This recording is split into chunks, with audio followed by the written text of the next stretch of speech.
কিরে তুই না কইলি এবার কে তুই ছুটিতে বাড়িতে যেতে পারতি না, তোর মা জন নাকি তোর ছুটি দিত না। আঙ্গলকে একটু মজা লইছে আর কি, আমরা দুই বন্ধু বাড়িতে ঈদ করবো আর হাই দূরে থাকবো, এটা কোনোদিন হয়েছে নাকি? তোদেরকে ছাড়া পরিবার ছাড়া আমি কেমনে দূরে ঈদ করি?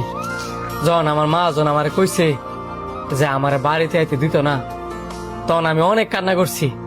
ওরা মা আমার কান্না দিকে বাধ্য হইছে ছুটি দিতে।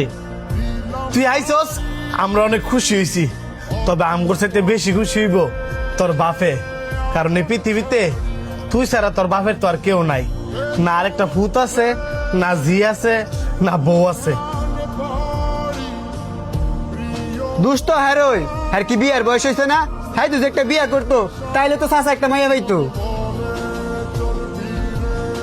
একবারে ঠিক কইছস, এই ছুটিতে বাড়িতে আইছস, কাকারে যেমন কই একটা বিয়া করাই দিমু, তাতে কাকার সেবা যত্ন করানোর লেগা কেউ অন্তত বাইর থাকে। তোরা কি আমার এনে দাঁড় করে রাখবি? হাই তাড়াতাড়ি বাড়িতে যাই, আমার মন আর মানতাছে না। আমি খালি এটা চিন্তা করতেছি রে, কাকাই যে তোরে দেখলে কি খুশি হইব।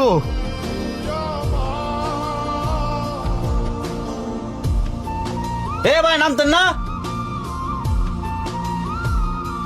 ঘুমালে বাদ গিয়ে ঘুমান। সব যাত্রী যখন তুমি নেমে আছে গা, নামালো আবার ঢাকা যাবেন। সারা রাত ঘুমাইছিলাম না তো, এই কারণে চোখটা লাগিয়ে গেছিল গা। আমার ব্যাগ,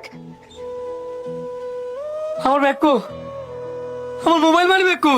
এমনি মরার মতো ফেরে ঘুমালে তো নিবই, কেউ মনে লুয়ে গেছে গা। আপনার মতো যাত্রী করে বুঝাই পারি না যে বাসা মাঝে ঘুমায়েন না, এলা ভালো হয়েছে না।